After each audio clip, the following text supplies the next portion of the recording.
Le détroit d'Ormuz, simple passage ou poudrière mondiale? On plonge au cœur des dynamiques de pouvoir.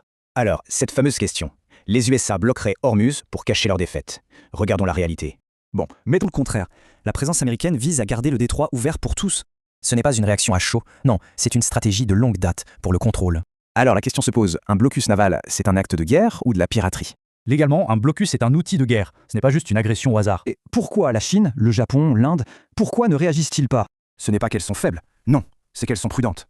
Les risques sont énormes. La distance, leur faible présence militaire, le risque de conflit mondial, tout ça pèse dans la balance. Alors, au lieu de la confrontation, elles jouent un jeu plus subtil avec d'autres cartes. Encore une fois, ce n'est pas de la faiblesse, c'est du calcul. Elles ont beaucoup trop à perdre. Ok, petite expérience de pensée. Imaginons que la Chine bloque une route vitale pour les USA. Là, c'est certain, la réaction américaine serait immédiate et musclée. Phase 1, le refus total. La liberté de navigation, c'est non négociable pour eux. Phase 2, démonstration de force. On envoie les navires de guerre pour faire passer message. Phase 3, pression internationale. Mobiliser les alliés, l'ONU, isoler l'autre quoi. Et enfin, phase 4, l'arme économique. Sanctions, restrictions, la totale.